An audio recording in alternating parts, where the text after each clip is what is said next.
ഏകദേശം 4 പതിറ്റാണ്ടായി കൊച്ചി നഗരത്തിൻ്റെ കലാമേഖലയിൽ നിറഞ്ഞുനിന്ന പേരായിരുന്നു അച്യുതൻ മാഷിൻ്റേത്.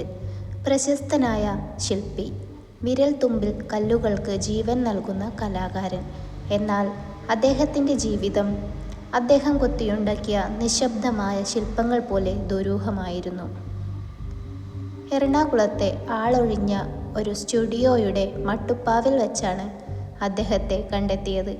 രാത്രി മഴയിൽ നനഞ്ഞ് തറയിൽ കമിഴ്ന്നു കിടക്കുന്ന ആ നിശ്ചലമായ രൂപം ഒരു ഭീകരമായ ശില്പം പോലെ തോന്നി. മൃതദേഹത്തിന് അടുത്തായി മാഷ് പകുതി പൂർത്തിയാക്കിയ ഒരു പ്രതിമ നിവർന്നു നിന്നു. ഒരു സ്ത്രീരൂപമായിരുന്നു അത്. അവളുടെ മുഖത്ത് ഭയവും അതേസമയം ഒരുതരം നിസ്സംഗതയും കൊത്തിവെച്ചിരുന്നു. കേസ് അന്വേഷിക്കാൻ എത്തിയത് സത്യം തേടുന്നതിൽ പ്രത്യേക വൈദഗ്ധ്യമുള്ള ഡിറ്റക്റ്റീവ് കബീർ മുഹമ്മദും അദ്ദേഹത്തിൻ്റെ ടീമും. കബീർ ചുറ്റും നോക്കി. സ്റ്റുഡിയോയുടെ വാതിലുകൾ അകത്തുനിന്ന് പൂട്ടിയ നിലയിലായിരുന്നു. ഇതൊരു ആത്മഹത്യയായിരിക്കാനാണ് സാധ്യതയെന്ന് പ്രാഥമികമായി പോലീസ് വിലയിരുത്തി.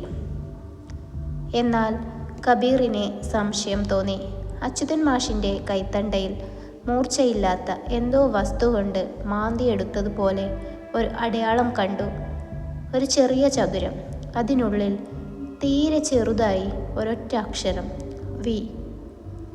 കബീർ ശില്പത്തിന് സമീപം മുട്ടുകുത്തി നിന്നു. പ്രതിമയുടെ കണ്ണുകൾ മഴവെള്ളം കാരണം തിളങ്ങുന്ന അദ്ദേഹത്തിൻ്റെ കണ്ണുകളിലേക്ക് തന്നെ നോക്കുന്നതായി കബീറിന് തോന്നി. കബീർ പ്രതിമയുടെ കഴുത്തിൽ പതിയെ തലോടി. അവിടെ ആരും ശ്രദ്ധിക്കാത്ത ഒരു ചെറിയ പോറലിലൂടെ രക്തത്തിൻ്റെ ഒരു നേർത്ത വര ഊർന്നിറങ്ങിയിരുന്നു. ആ രക്തം അച്യുതൻ മാഷിൻ്റേതായിരുന്നില്ല.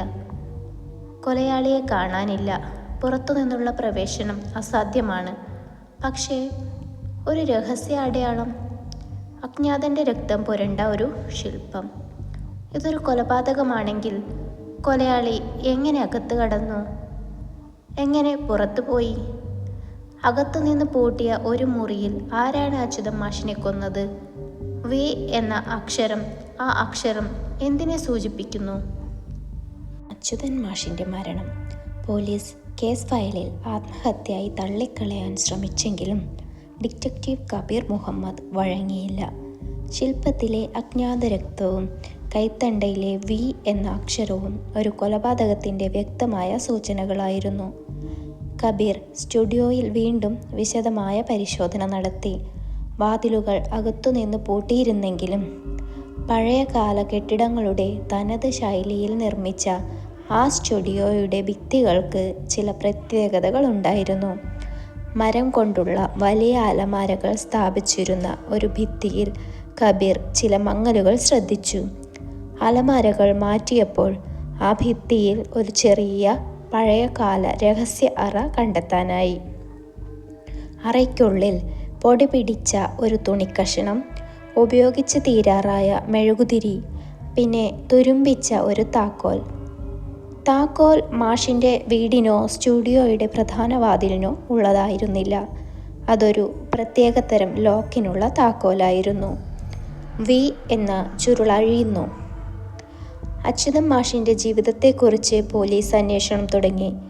മാഷിൻ്റെ മകനോടോ അടുത്ത ബന്ധുക്കളോടോ സംസാരിച്ചപ്പോൾ ഒരു കാര്യം വ്യക്തമായി. മാഷ് കുറച്ചു കാലമായി കടുത്ത മാനസിക സമ്മർദ്ദത്തിലായിരുന്നു.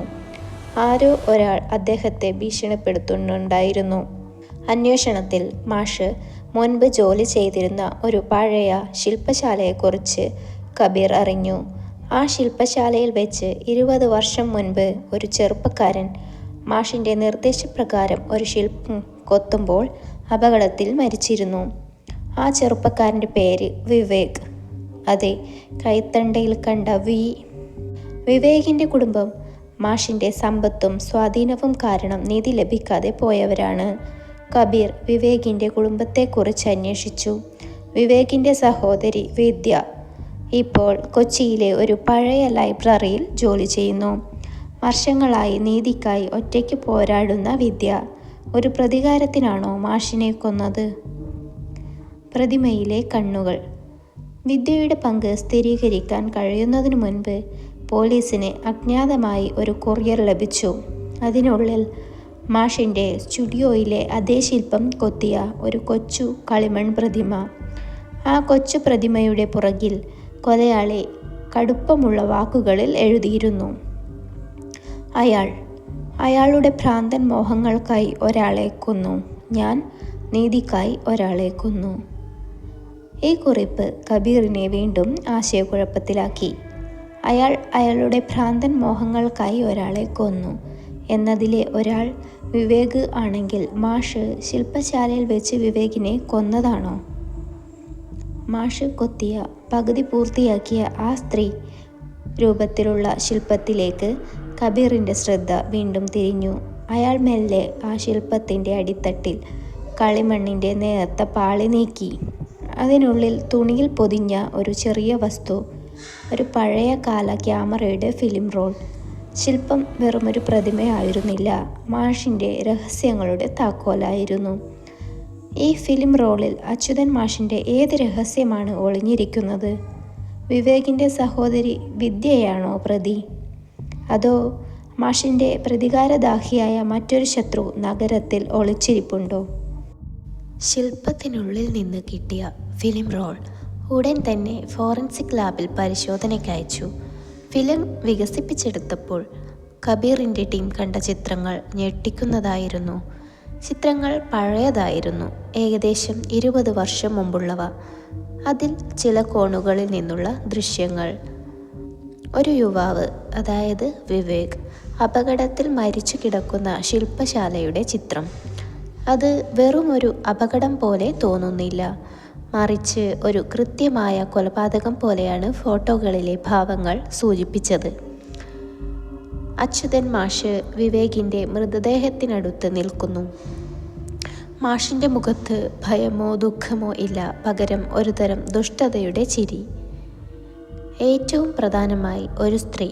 ആ സ്ത്രീ ശില്പശാലയുടെ ഒരു ഇരുണ്ട കോണിൽ ഒളിച്ചു നിന്ന് മൊബൈൽ ക്യാമറയോ അന്നത്തെ കാലത്തെ ചെറിയ ക്യാമറയോ ഉപയോഗിച്ച് ഈ രംഗങ്ങൾ പകർത്തിയതായി ഫോട്ടോകളിലുണ്ട്. അവളുടെ മുഖം വ്യക്തമായിരുന്നില്ല, പക്ഷേ അവൾ ഒരു പ്രത്യേകതരം മുത്തുമാല ധരിച്ചിരുന്നു.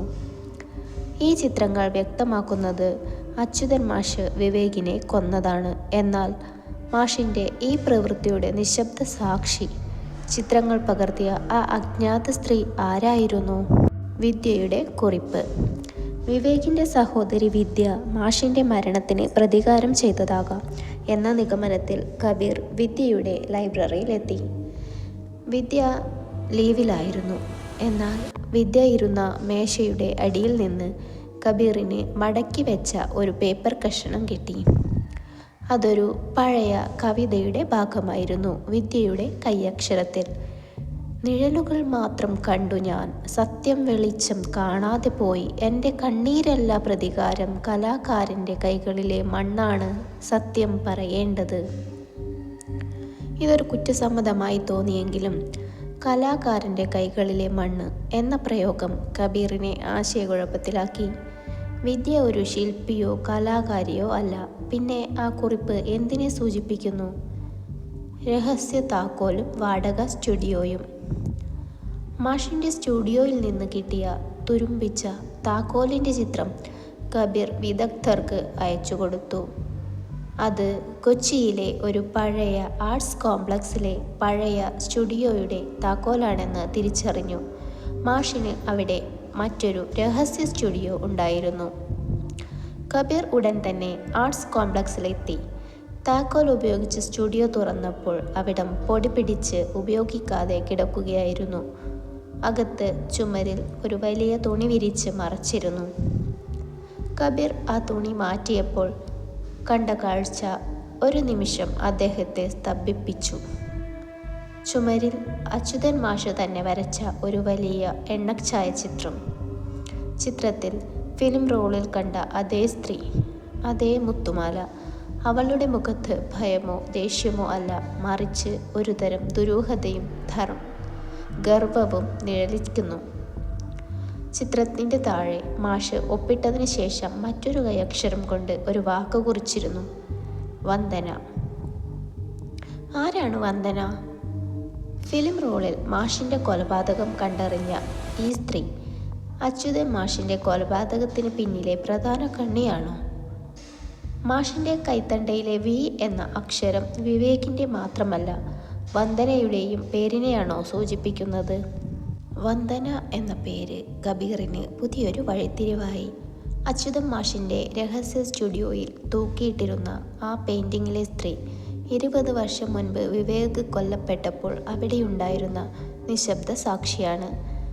വി എന്ന അക്ഷരം വിവേകിൻ്റെയും വന്ദനയുടെയും പേരുകളെ സൂചിപ്പിക്കാം.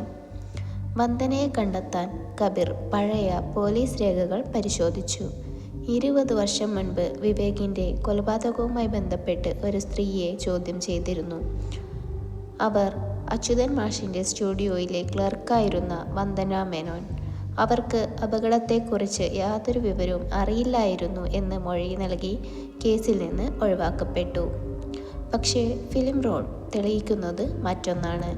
വന്ദന അവിടെ ഉണ്ടായിരുന്നു. മാത്രമല്ല, തെളിവുകൾ രഹസ്യമായി പകർത്തിയ ശേഷം അവ മറച്ചു വെക്കുകയും ചെയ്തു. കബീറും വന്ദനയും. നിലവിൽ കൊച്ചിയിലെ ഒരു പ്രശസ്ത മ്യൂസിയത്തിൻ്റെ ക്യൂറേറ്ററാണ് വന്ദന. കബീർ വന്ദനയെ അവരുടെ ഓഫീസിൽ ചെന്ന് കാണാൻ തീരുമാനിച്ചു. വന്ദനയെ കാണാൻ ഒരു സാധാരണ കൂടിക്കാഴ്ചയ്ക്ക് അനുമതി തേടി കബീർ വിളിച്ചപ്പോൾ അവരുടെ ശബ്ദത്തിൽ ഒരുതരം അനായാസതയും വികാരരാഹിത്യവും കബീർ ശ്രദ്ധിച്ചു. അവർക്ക് കബീറിൻ്റെ സന്ദർശനത്തെക്കുറിച്ച് യാതൊരു പരിഭ്രമവും ഉണ്ടായിരുന്നില്ല. അവർ കണ്ടുമുട്ടുമ്പോൾ വന്ദന തികഞ്ഞ ആത്മവിശ്വാസത്തോടെ സംസാരിച്ചു. വിവേകിൻ്റെ മരണം വെറുമൊരു അപകടമാണെന്ന് അവർ ആവർത്തിച്ചുറപ്പിച്ചു. അച്യുതൻ മാഷിൻ്റെ മരണത്തിൽ തനിക്ക് യാതൊരു പങ്കുമില്ലെന്നും പറഞ്ഞു. കബീർ പെട്ടെന്ന് തന്നെ തൻ്റെ ഫോണിൽ ഫിലിം റോളിൽ നിന്ന് വികസിപ്പിച്ചെടുത്ത ചിത്രം വന്ദനയെ കാണിച്ചു. മാഷിൻ്റെ കൊലപാതകത്തിന് തൊട്ടു മുൻപ് സ്റ്റുഡിയോയിൽ മാഷിൻ്റെ അടുത്ത് ഇരിക്കുന്ന വന്ദനയുടെ ചിത്രം. ഇത് സത്യം. വന്ദനയുടെ മുഖത്ത് ഒരു നിമിഷം പരിഭ്രമത്തിൻ്റെ നേർത്ത നിഴൽ വീണു. എന്നാൽ അവർ പെട്ടെന്ന് തന്നെ അത് മറച്ചു. ഒരു പുഞ്ചിരിയോടെ കബീറിനോട് പറഞ്ഞു, "ഓ,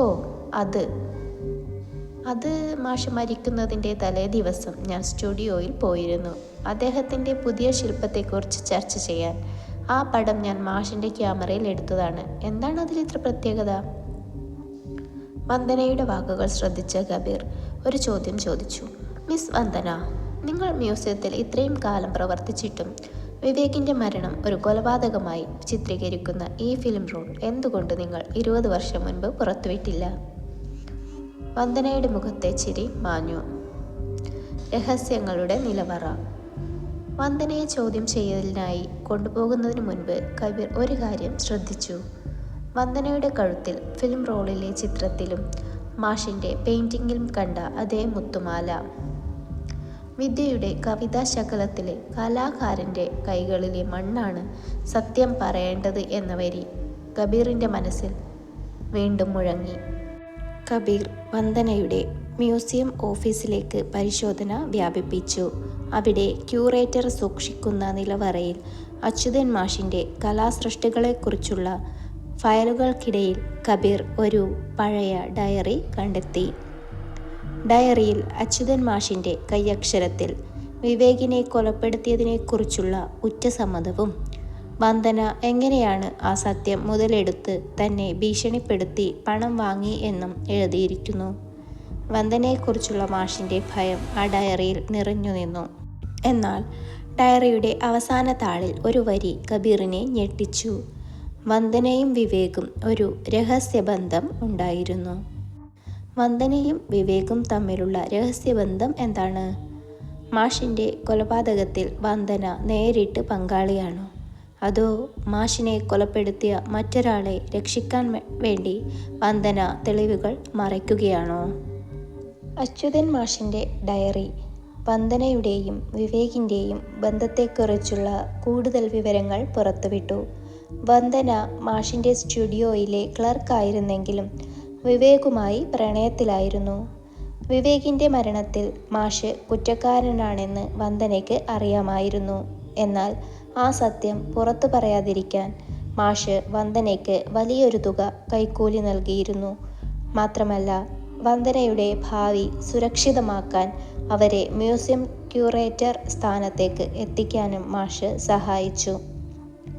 ഡയറിയിലെ അവസാന കുറിപ്പുകൾ മാഷിൻ്റെ ഭയം വ്യക്തമാക്കുന്നു. വന്ദനയുടെ ഭീഷണി വർദ്ധിച്ചു. അവൾ എൻ്റെ ജീവിതം നിയന്ത്രിക്കുന്നു. എൻ്റെ എല്ലാ സമ്പാദ്യവും അവൾക്ക് കൊടുത്തിട്ടും അവൾക്ക് തൃപ്തി വരുന്നില്ല. അവൾ എന്നെ കൊല്ലാൻ പദ്ധതിയിടുന്നുണ്ടാകുമോ? അവൾ ഒരു നിഴലാണ്, എവിടെയും തനിച്ചല്ല. അവൾ തനിച്ചല്ല എന്ന വാചകം കബീറിനെ ചിന്തിപ്പിച്ചു. വന്ദനയ്ക്ക് ഈ കൊലപാതകത്തിൽ ഒരു സഹായി ഉണ്ടാകാം. നിശബ്ദ സാക്ഷിയുടെ തുറന്ന കത്ത്. വന്ദനയെ ചോദ്യം ചെയ്യാനായി പോലീസ് കസ്റ്റഡിയിലെടുത്തു. അവർക്ക് ഒരു ഭാവമാറ്റവുമില്ലാതെ എല്ലാ കുറ്റങ്ങളെയും നിഷേധിച്ചു. താൻ മാഷിനെ ഭീഷണിപ്പെടുത്തി പണം വാങ്ങി എന്നതൊഴിച്ചാൽ കൊലപാതകത്തിൽ പങ്കില്ലെന്ന് അവർ ഉറപ്പിച്ചു പറഞ്ഞു. അയാൾ മരിക്കുന്നത് ഞാൻ കണ്ടിട്ടില്ല, പക്ഷേ അയാൾ മരിക്കണമെന്ന് ഞാൻ ആഗ്രഹിച്ചു. 20 വർഷം മുൻപ് അയാൾ എൻ്റെ വിവേകിനെ കൊന്നതാണ്, വന്ദന നിസ്സംഗതയോടെ പറഞ്ഞു. അതിനിടയിൽ പോലീസിന് ഒരു അജ്ഞാത കത്ത് കിട്ടി. കബീറിന് മാത്രമായി അയച്ച ഒരു തുറന്ന കത്ത്. കത്തിൽ വിവേകിൻ്റെ സഹോദരി വിദ്യയുടെ കയ്യക്ഷരമായിരുന്നു. ഡിറ്റക്റ്റീവ് കബീർ. വന്ദന വിവേകിൻ്റെ കാമുകിയായിരുന്നിരിക്കാം, പക്ഷേ അവൾ ഒരു അത്യാഗ്രഹിയാണ്. അവൾക്ക് മാഷിനോട് പ്രതികാരമില്ല, പണം മാത്രം മതി. കൊലപാതകി ഞാൻ അല്ല. ഈ കൊലപാതകം ചെയ്തയാൾ മാഷിൻ്റെ ഏറ്റവും അടുത്ത വ്യക്തികളിൽ ഒരാളാണ്. അയാൾക്ക് മാഷുമായി കലാപരമായ ഒരു ബന്ധമുണ്ടായിരുന്നു. അയാൾ ആ ശില്പം പൂർത്തിയാക്കാൻ ആഗ്രഹിച്ചു. ആരെയാണ് മാറ്റി നിർത്തിയത് എന്ന് അന്വേഷിക്കൂ. നിഴലിൽ നിന്ന് പുറത്തു വരാൻ പോകുന്ന സത്യം. മാഷിൻ്റെ അവസാനത്തെ ശില്പം സംസാരിക്കും. വിദ്യയുടെ കത്ത് കബീറിനെ ആശയക്കുഴപ്പത്തിലാക്കി. കൊലയാളിക്ക് കലാപരമായ ബന്ധം ഉണ്ടെങ്കിൽ അത് വിദ്യയുടെ ഭർത്താവോ മാഷിൻ്റെ മറ്റൊരു വിദ്യാർത്ഥിയോ ആയിരിക്കാം. ശില്പത്തിലെ രണ്ടാമത്തെ രക്തം. വിദ്യയുടെ കത്തിലെ സൂചന പ്രകാരം കബീർ വീണ്ടും അച്യുതൻ മാഷിൻ്റെ സ്റ്റുഡിയോയിലെത്തി. മാഷ് പകുതി പൂർത്തിയാക്കിയ ആ സ്ത്രീ രൂപത്തിലെ ശില്പം വീണ്ടും വിശദമായി പരിശോധിച്ചു. ശില്പത്തിലെ കഴുത്തിലെ പോറലിൽ മാഷിൻ്റേതല്ലാത്ത രക്തം പുരണ്ടിരുന്നു എന്ന് ഫോറൻസിക് റിപ്പോർട്ട് സ്ഥിരീകരിച്ചിരുന്നു. കബീർ ശില്പം പൂർണ്ണമായി തിരിച്ചുവെച്ചു.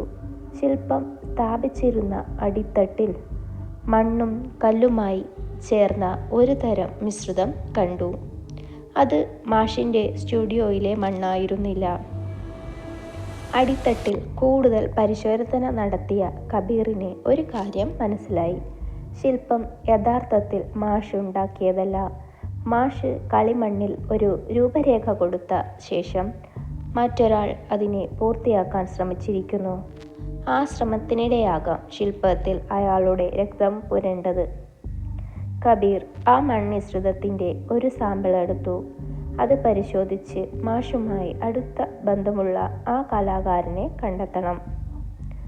അച്യുതൻ മാഷിൻ്റെ സ്റ്റുഡിയോയിലെ മണ്ണുമായി സാമ്യമില്ലാത്ത ഈ മിശ്രിതം എവിടെ നിന്നുള്ളതാണ്? മാഷിൻ്റെ കൊലപാതകത്തിന് പിന്നിൽ വിദ്യ പറഞ്ഞ ആ കലാപരമായ ബന്ധമുള്ള വ്യക്തി ആരായിരിക്കും? കബീർ കണ്ടെത്തിയ മൺമിശ്രിതം ഫോറൻസിക് പരിശോധനയ്ക്ക് വിധേയമാക്കി. റിപ്പോർട്ട് കബീറിനെ അത്ഭുതപ്പെടുത്തി. ആ മണ്ണ് കൊച്ചി നഗരത്തിലെ ഒരു സാധാരണ മണ്ണായിരുന്നില്ല, മറിച്ച് ഏകദേശം 50 കിലോമീറ്റർ അകലെ ഒരു മലയോര പ്രദേശത്ത് മാത്രം കാണുന്ന കാവൽ മണ്ണോ അല്ലെങ്കിൽ വിദേശത്തു നിന്ന് ഇറക്കുമതി ചെയ്യുന്ന പ്രത്യേകതരം കളിമണ്ണോ ആകാമെന്നാണ് നിഗമനം. തുടർന്ന് കബീർ കൊച്ചിയിലെ കലാകാരന്മാരുമായി ബന്ധപ്പെട്ട് ഈ പ്രത്യേകതരം കളിമണ്ണ് എവിടെയാണ് ലഭ്യമെന്ന് അന്വേഷിച്ചു. അപ്പോഴാണ് നഗരത്തിൽ പുതിയതായി തുറന്ന ഇറക്കുമതി ചെയ്ത കളിമണ്ണ് ഉപയോഗിച്ച് പ്രവർത്തിക്കുന്ന ഒരു ആധുനിക ശില്പശാലയെക്കുറിച്ച് കബീർ അറിയുന്നത്. ഈ ശില്പശാലയുടെ ഉടമ വിശ്വനാഥൻ അച്യുതൻ മാഷിൻ്റെ മുൻ ശിഷ്യനും അടുത്തിടെ അന്താരാഷ്ട്ര തലത്തിൽ ശ്രദ്ധേയനായ യുവ ശില്പിയുമായിരുന്നു. വിശ്വനാഥനും അച്യുതൻ മാഷും തമ്മിൽ അടുത്ത കാലത്തായി ചില പ്രശ്നങ്ങളുണ്ടായിരുന്നു. മാഷ് വിശ്വനാഥൻ്റെ കലാസൃഷ്ടികളെ പരസ്യമായി വിമർശിച്ചിരുന്നു. കലാപരമായ ബന്ധം. വിദ്യയുടെ കത്തിലെ കലാപരമായ ബന്ധമുള്ളയാൾ വിശ്വനാഥനാണോ? കബീർ വിശ്വനാഥൻ്റെ ശില്പശാലയിലെത്തി. അവിടെ വിശ്വനാഥൻ വളരെ ശാന്തനും വിനയനുമായി കാണപ്പെട്ടു. അച്യുതൻ മാഷിൻ്റെ മരണത്തിൽ ദുഃഖമുണ്ടെന്ന് അദ്ദേഹം പ്രകടിപ്പിച്ചു. കബീർ സ്റ്റുഡിയോയിലെ കളിമണ്ണിൽ നിന്നും മാഷിൻ്റെ ശില്പത്തിൽ നിന്നും എടുത്ത സാമ്പിളുകൾ ഒത്തുനോക്കി. രണ്ടും ഒരേ തരം കളിമണ്ണ്. കബീർ വിശ്വനാഥനെ ചോദ്യം ചെയ്തു. മാഷ് മരിച്ച രാത്രി താങ്കൾ സ്റ്റുഡിയോയിൽ പോയിരുന്നു അല്ലേ? വിശ്വനാഥൻ നിഷേധിച്ചു. ഇല്ല സർ, ഞാൻ മാഷുമായി നല്ല ബന്ധത്തിലല്ലായിരുന്നു. എങ്കിലും അദ്ദേഹത്തിൻ്റെ മരണം എന്നെ വേദനിപ്പിച്ചു. പക്ഷേ മാഷ് പൂർത്തിയാക്കാത്ത ശില്പത്തിൻ്റെ അടിത്തട്ടിൽ താങ്കളുടെ സ്റ്റുഡിയോയിലെ മണ്ണുണ്ടായിരുന്നു. താങ്കളല്ലേ ആ ശില്പം പൂർത്തിയാക്കാൻ ശ്രമിച്ചത്? എന്നിട്ട് താങ്കളുടെ രക്തം അതിൽ പുരണ്ടു, കബീർ ചോദിച്ചു. വിശ്വനാഥൻ ഒന്ന് പതറി. എന്നിട്ട് വളരെ മെല്ലെ പറഞ്ഞു, അത് ഞാൻ മാഷ് മരിച്ച രാത്രി അവിടെ പോയിരുന്നു. പുറത്ത് മഴയുണ്ടായിരുന്നു. ഞാൻ സ്റ്റുഡിയോയുടെ വാതിലിൽ തട്ടി വിളിച്ചു. അകത്തുനിന്ന് പ്രതികരണമൊന്നും കണ്ടില്ല. അപ്പോൾ മട്ടുപ്പാവിൽ ആരോ നിൽക്കുന്നതായി എനിക്ക് തോന്നി. മാഷാണോ എന്ന് ഉറപ്പില്ലായിരുന്നു. എന്നിട്ട്? കബീർ നെറ്റിച്ചുളിച്ചു. എന്നിട്ട് ഞാൻ അകത്ത് കടക്കാൻ ശ്രമിച്ചു. മുൻവാതിൽ പൂട്ടിയിരുന്നെങ്കിലും ഞാൻ രഹസ്യമായി അകത്ത് കയറി. ഞാനും മാഷും മാത്രമേ ആ രഹസ്യവാതിലിനെക്കുറിച്ച് അറിയുമായിരുന്നുള്ളൂ, വിശ്വനാഥൻ പറഞ്ഞു. അതെ, മാഷിൻ്റെ സ്റ്റുഡിയോയിൽ നിന്ന് കബീർ കണ്ടെത്തിയ തുരുമ്പിച്ച താക്കോൽ ഉപയോഗിച്ച് തുറക്കാൻ കഴിയുന്ന രഹസ്യവാതിൽ. വിശ്വനാഥൻ്റെ കുറ്റസമ്മതം. ഞാൻ അകത്ത് കയറി. മട്ടുപ്പാവിലെത്തിയപ്പോൾ മാഷ് നിലത്ത് കിടക്കുന്നു. മാഷിന് ജീവൻ ഉണ്ടായിരുന്നില്ല. ഞാൻ കണ്ട ആ കാഴ്ചയിൽ ഞാൻ ഭയന്നുപോയി.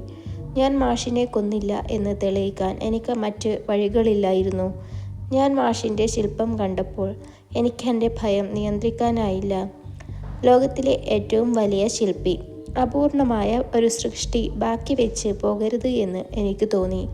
ഞാൻ അതൊന്ന് പൂർത്തിയാക്കാൻ ശ്രമിച്ചു. അപ്പോഴാണ് എൻ്റെ കൈ മുറിഞ്ഞത്. ഞാൻ രഹസ്യമായി പുറത്തു കടന്നു. എന്നെ ആരും കണ്ടില്ല, വിശ്വനാഥൻ കണ്ണുകളടച്ച് പറഞ്ഞു. വിശ്വനാഥൻ കൊലപാതകിയല്ല, മറിച്ച് ഒരു നിശബ്ദ സാക്ഷി മാത്രമായിരുന്നു. പക്ഷേ വിശ്വനാഥൻ കണ്ടത് വെറുമൊരു മൃതദേഹം മാത്രമാണോ? വിശ്വനാഥൻ്റെ ഭയം സത്യമാണോ? അതോ കബീറിനെ തെറ്റിദ്ധരിപ്പിക്കാനുള്ള ശ്രമമാണോ? വിശ്വനാഥൻ മാഷിനെ മട്ടുപ്പാവിൽ വെച്ച് കണ്ട ആ ആരോ ഒരാൾ ആരായിരുന്നു? കൊലപാതകം നടക്കുമ്പോൾ മട്ടുപ്പാവിൽ വിശ്വനാഥൻ കണ്ട ആ നിഴൽ ആരുടേതാണ്? കൊലയാളി ഇനിയും ഒരു കലാകാരനാകുമോ? അതോ വിശ്വനാഥൻ ആരെയോ സംരക്ഷിക്കാൻ ശ്രമിക്കുകയാണോ? വിശ്വനാഥൻ്റെ മൊഴി കബീറിനെ പൂർണ്ണമായി വിശ്വസിക്കാൻ കഴിഞ്ഞില്ല. രഹസ്യവാതിൽ വഴി അയാൾ അകത്ത് പ്രവേശിച്ചതും മാഷിനെ മരിച്ച നിലയിൽ കണ്ടതും സത്യമാകാം. എന്നാൽ അയാൾ ശില്പം പൂർത്തിയാക്കാൻ ശ്രമിച്ചതിന് പിന്നിലെ കലാപരമായ ഭ്രമം കബീറിനെ അസ്വസ്ഥനാക്കി. വിശ്വനാഥൻ സത്യം മറയ്ക്കുന്നുണ്ടോ?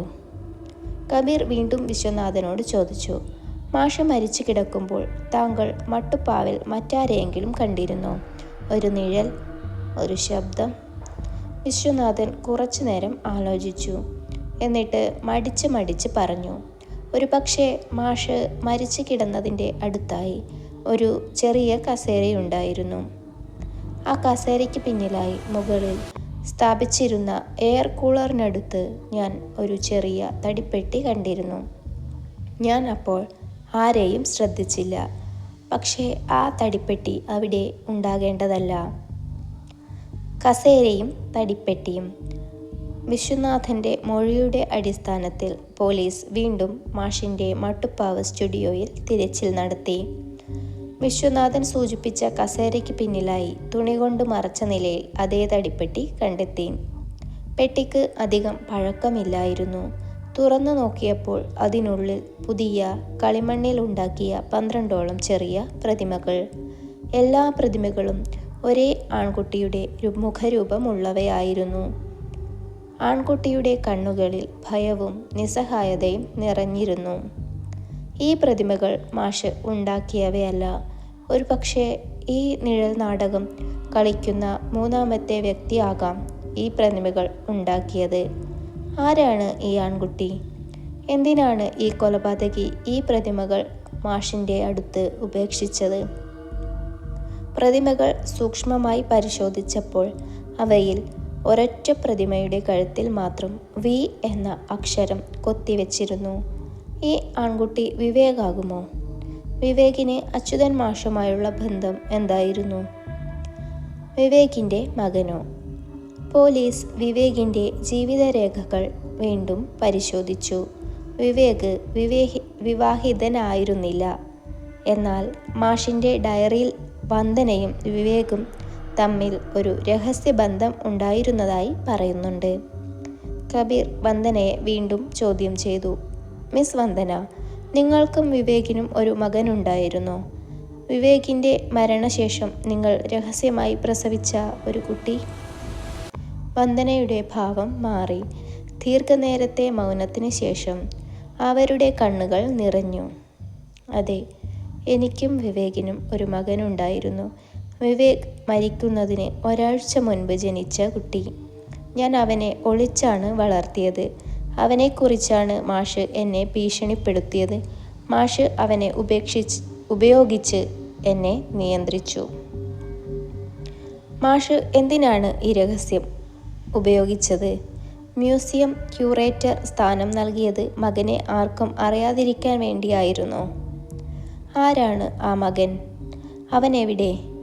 അവൻ തൻ്റെ അച്ഛൻ്റെ കൊലപാതകിയായ മാഷിനോട് പ്രതികാരം ചെയ്യാൻ ശ്രമിച്ചതാണോ?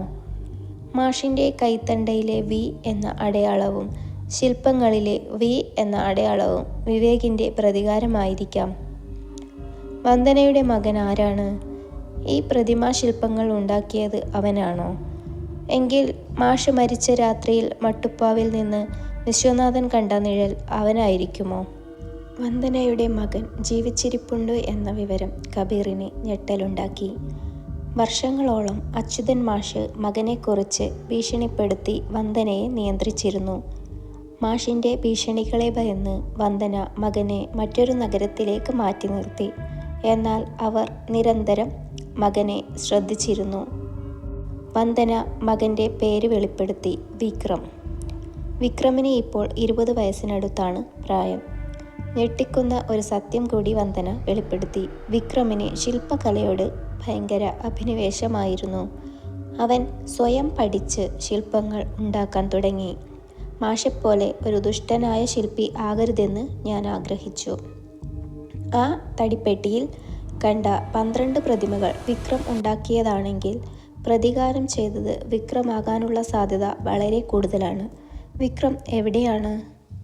പോലീസ് വിക്രമിനെ തേടി മറ്റ് നഗരങ്ങളിലേക്ക് അന്വേഷണം വ്യാപിപ്പിച്ചു. അതിനിടയിൽ മാഷിൻ്റെ സ്റ്റുഡിയോയിലെ മൺമിശ്രിതത്തിൻ്റെ ഉറവിടം തേടിയുള്ള അന്വേഷണത്തിൽ ഒരു പുതിയ വഴിത്തിരിവുണ്ടായി. വിശ്വനാഥൻ്റെ ശില്പശാലയിൽ നിന്നും ലഭിച്ച അതേ പ്രത്യേകതരം ഇറക്കുമതി ചെയ്ത കളിമണ്ണ് വിക്രം ഉപയോഗിച്ചിരുന്നു. വിക്രമിനെ ശില്പകല പഠിപ്പിക്കാൻ സഹായിച്ചിരുന്നത് വിശ്വനാഥനായിരുന്നു. ഈ വിവരം കബീറിന് തലവേദനയായി. വിശ്വനാഥൻ വെറുമൊരു സാക്ഷിയല്ല. വിശ്വനാഥൻ വിക്രമിനെ സംരക്ഷിക്കുകയാണ്. മാഷിൻ്റെ കൊലപാതകത്തിൽ വിശ്വനാഥനും വിക്രമിനും പങ്കുണ്ട്. വിശ്വനാഥൻ വിവേകിൻ്റെ മകനെ സഹായിക്കുകയായിരുന്നോ? വിശ്വനാഥനെ വീണ്ടും ചോദ്യം ചെയ്യാൻ പോലീസ് സ്റ്റേഷനിലേക്ക് വിളിപ്പിച്ചു. രഹസ്യങ്ങളുടെ കൈമാറ്റം. ചോദ്യം ചെയ്യലിനിടെ വിശ്വനാഥൻ അപ്രതീക്ഷിതമായി ഒരു കാര്യം തുറന്നു പറഞ്ഞു. സർ, മാഷ് മരിക്കുന്നതിന് തലേ ദിവസം എന്നെയും വിക്രമിനെയും മാഷ് വിളിച്ചിരുന്നു. സ്റ്റുഡിയോയിലേക്ക് വരാൻ പറഞ്ഞു. വിക്രം മാഷെ കാണാൻ പോയിരുന്നു. വിക്രം എന്തിനാണ് പോയത്? കബീർ ആകാംക്ഷയോടെ ചോദിച്ചു. മാഷിൻ്റെ അവസാനത്തെ വലിയ ശില്പം പൂർത്തിയാക്കാൻ വിക്രം സഹായിക്കണമെന്ന് മാഷ് ആവശ്യപ്പെട്ടു. മാഷ് താൻ വിവേകിനെ കൊന്നതാണെന്ന സത്യം വിക്രമിനോട് തുറന്നു പറയാൻ ഒരുങ്ങുകയായിരുന്നു. മാഷിന് വിക്രമിനെ തൻ്റെ കലാപരമായ പിൻഗാമിയാക്കാൻ ആഗ്രഹമുണ്ടായിരുന്നു. അതുകൊണ്ട് തന്നെ വിക്രം പ്രതികാരത്തിനായി മാഷിനെ കൊന്നതാകാം.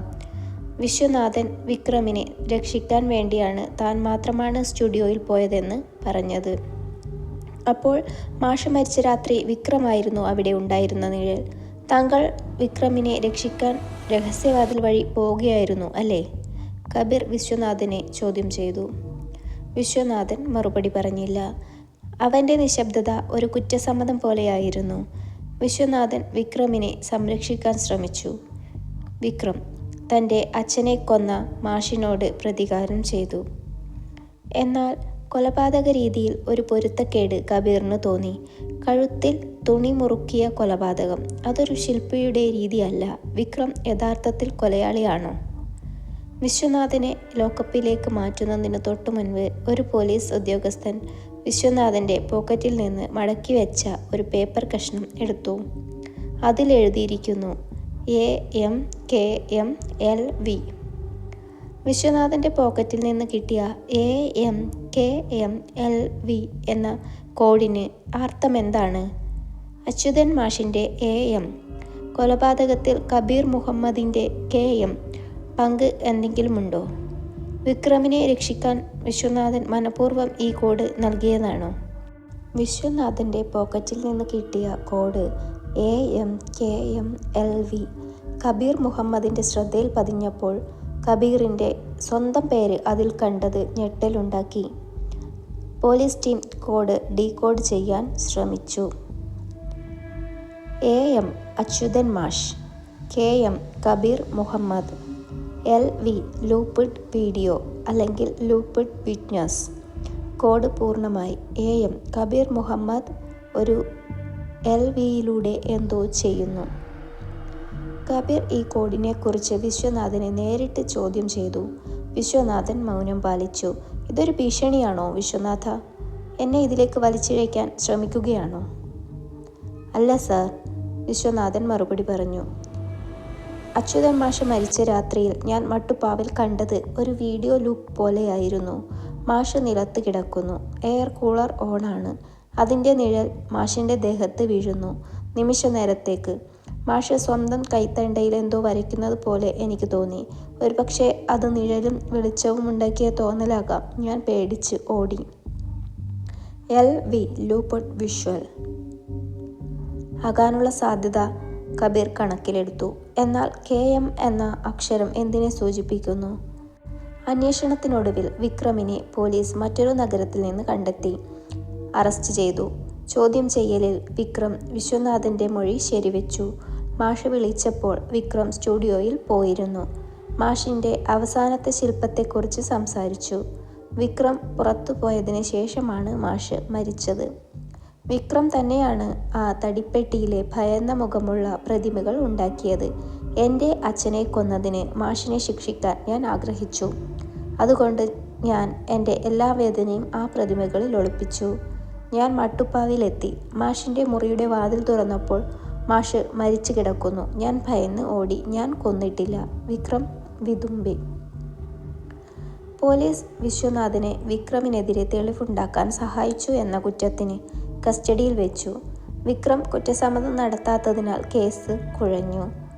തിരിച്ചുവരുന്ന പഴയ മുത്തുമാല.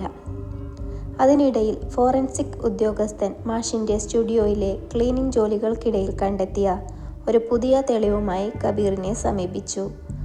അത് തറയിലെ ഒരു ചെറിയ വിടവിൽ കുടുങ്ങിക്കിടന്ന ഒരു മുത്തുമാലയുടെ ഒരു കഷ്ണം. മാല വന്ദന ധരിച്ചിരുന്ന അതേ തരം മുത്തുമാല. വന്ദനയെ ചോദ്യം ചെയ്തപ്പോൾ അവർ സ്റ്റുഡിയോയിൽ പോയത് മാഷ് മരിക്കുന്നതിൻ്റെ തലേന്നാണെന്നാണ് മൊഴി നൽകിയത്. എന്നാൽ ഈ മാലയുടെ കഷ്ണം സൂചിപ്പിക്കുന്നത് അവർ കൊലപാതകത്തിൻ്റെ അന്ന് അവിടെ ഉണ്ടായിരുന്നു എന്നാണ്. വന്ദന തൻ്റെ മൊഴി മാറ്റാൻ കൂട്ടാക്കിയില്ല. എന്നാൽ കബീർ വിശ്വനാഥൻ്റെ കോഡിലെ KM എന്ന അക്ഷരവും വിക്രമിൻ്റെ പ്രതിമകളും വന്ദനയുടെ മുത്തുമാലയുടെ കഷ്ണവും തമ്മിൽ എന്തോ ബന്ധമുണ്ടെന്ന് ഉറപ്പിച്ചു. വന്ദനയെ വീണ്ടും ചോദ്യം ചെയ്യാൻ ശ്രമിച്ചപ്പോൾ അവർ ക്ഷീണിതയായി കാണപ്പെട്ടു. അവർ പതിയെ കബീറിനോട് പറഞ്ഞു, ആ രാത്രി ഞാൻ മാഷെ കാണാൻ പോയിരുന്നു. ഞാൻ കണ്ടത് മാഷിനെ കൊന്നവനെ എനിക്കറിയാം. അവൻ ഞങ്ങളുടെ ഇടയിലുണ്ട്. അവൻ കഥകൾക്ക് രൂപം കൊടുക്കുന്നവനാണ്. വന്ദനയുടെ ഈ വെളിപ്പെടുത്തൽ എന്തിനെ സൂചിപ്പിക്കുന്നു? ആരാണ് കഥകൾക്ക് രൂപം കൊടുക്കുന്നവൻ? വിശ്വനാഥൻ വിക്രം, വന്ദന എന്നിവരിൽ ആരോ കബീറിനെ തെറ്റിദ്ധരിപ്പിക്കുകയാണോ? വന്ദനയുടെ വെളിപ്പെടുത്തൽ കബീറിന് ഒരു പുതിയ വെളിച്ചം നൽകി. കഥകൾക്ക് രൂപം കൊടുക്കുന്നവൻ, സ്റ്റോറി സ്കൾപ്ചർ. അച്യുതൻ മാഷിൻ്റെ കൊലപാതകത്തെ ഒരു ദുരൂഹമായ നിഴൽ നാടകം പോലെ ആസൂത്രണം ചെയ്ത വ്യക്തി. ഈ കേസിൽ ആദ്യഘട്ടം മുതൽ കഥകൾ മെനഞ്ഞത് ആരാണ്? 1. മാഷിൻ്റെ കൈത്തണ്ടയിൽ വി എന്ന അക്ഷരം വരച്ചത്. 2. ശില്പത്തിനുള്ളിൽ ഫിലിം റോൾ ഒളിപ്പിച്ചത്. 3. പോലീസിന് വിദ്യയുടെ കൈയക്ഷരത്തിൽ കത്തെഴുതിയത്. 4. വിക്രമിനെയും വിശ്വനാഥനെയും സംശയത്തിൻ്റെ നിഴലിൽ നിർത്തി തെറ്റിദ്ധാരണയുണ്ടാക്കിയത്. ഈ തെളിവുകൾ സൃഷ്ടിച്ചത് ഒരാളല്ല, പലതരം കൈയക്ഷരങ്ങൾ, പലതരം മാനസികാവസ്ഥകൾ. എന്നാൽ എല്ലാം ഒരു പ്രതികാരത്തിൻ്റെ നാടകം പൂർത്തിയാക്കാൻ വേണ്ടിയായിരുന്നു. അവസാനത്തെ വി, വിശ്വനാഥൻ്റെ കോഡ് AMKMLV. കബീർ വീണ്ടും പരിശോധിച്ചു. വി എന്ന അക്ഷരം വിവേക്, വന്ദന, വിക്രം, വിശ്വനാഥൻ എന്നിവരെ സൂചിപ്പിക്കുന്നു. എന്നാൽ LV, അത് ലൂപ്ഡ് വിഷ്വൽ എന്നതിനേക്കാൾ ലൈബ്രറി വിവേക് ആകാമെന്ന് കബീറിന് തോന്നി. വിവേക് മരിച്ച ശേഷം അവൻ്റെ പേരിൽ നീതിക്കായി പോരാടിയ സഹോദരി വിദ്യ.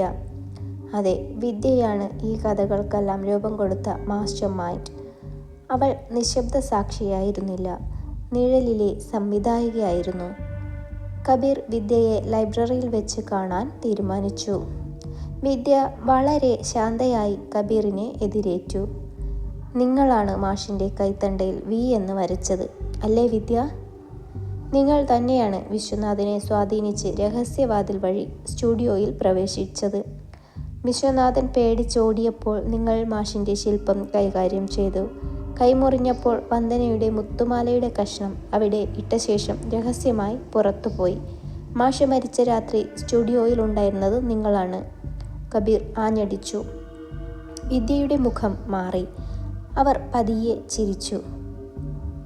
ശരിയാണ്, എൻ്റെ അനിയനെ കൊന്നയാൾക്ക് ശിക്ഷ കൊടുക്കാൻ ഞാൻ ഒരു കഥാപാത്രത്തെ സൃഷ്ടിച്ചു. വിക്രം. മാഷിൻ്റെ കൊലപാതകം ഒരു വിക്രം വിശ്വനാഥൻ ടീമിൻ്റെ പ്രതികാരമായി ലോകം വിശ്വസിക്കും. പക്ഷേ കഴുത്തിൽ തുണി മുറുക്കി കൊന്ന രീതി അതെങ്ങനെയാണ്? കബീർ ചോദിച്ചു. വിദ്യ ഒരു ദീർഘനിശ്വാസമെടുത്തു. അച്യുതൻ മാഷ് ആത്മഹത്യ ചെയ്യാൻ ശ്രമിക്കുകയായിരുന്നു. വിക്രം അവിടെ പോയപ്പോൾ മാഷ് വിവേകിനെ കൊന്ന സത്യം സമ്മതിച്ചു. വിക്രം പോയ ശേഷം മാഷ് കുറ്റബോധം കാരണം സ്വന്തം കൈത്തണ്ടയിൽ വി എന്ന് വരച്ച് തൂങ്ങി മരിക്കാൻ ഒരുങ്ങുകയായിരുന്നു. ഞാൻ അകത്ത് കയറിയപ്പോൾ മാഷിന് ജീവനുണ്ടായിരുന്നു. ഞാനാണ് മാഷിൻ്റെ കഴുത്തിൽ ആ കലാപരമായ കുരുക്ക് മുറുക്കി അയാളുടെ ആത്മഹത്യാശ്രമത്തെ ഒരു കൊലപാതകമാക്കി മാറ്റിയത്. നീതി കിട്ടാൻ വേറെ വഴിയില്ലായിരുന്നു. കഥയുടെ പൂർണ്ണത. വിദ്യയുടെ കുറ്റസമ്മതം കബീറിനെ സ്തബ്ധനാക്കി. വിദ്യ ഒരു പ്രതികാരദാഹിയായ കലാകാരിയെപ്പോലെ നീതിയുടെ വികലമായ ഒരു ശില്പം പൂർത്തിയാക്കുകയായിരുന്നു. അവൾ കബീറിനോട് പറഞ്ഞു, ഇനി അവസാനത്തെ വി കൂടി ബാക്കിയുണ്ട് വിധി. ഈ സത്യം പുറത്തു വന്നാൽ എല്ലാവർക്കും നീതി ലഭിക്കുമോ? അതോ എല്ലാവരും വീണ്ടും പാപികളാകുമോ? കബീർ വിദ്യയെ അറസ്റ്റ് ചെയ്യാൻ ഒരുങ്ങി. വിദ്യയുടെ കണ്ണുകളിലെ തീക്ഷ്ണമായ ഭാവം കബീറിനെ ഓർമ്മിപ്പിച്ചു. ഈ കേസിൽ ഇനിയൊരു വി കൂടി ബാക്കിയുണ്ട്, വിനയൻ. KMLV എന്നത് കബീർ മുഹമ്മദ് ലാസ്റ്റ് വിറ്റ്നസ് എന്നുകൂടി വായിക്കാം. വിദ്യ സൃഷ്ടിച്ച കഥയുടെ അവസാനത്തെ സാക്ഷി കബീർ മാത്രമായിരുന്നു. വിദ്യയുടെ അറസ്റ്റ് ആ കഥ പൂർത്തിയാക്കി.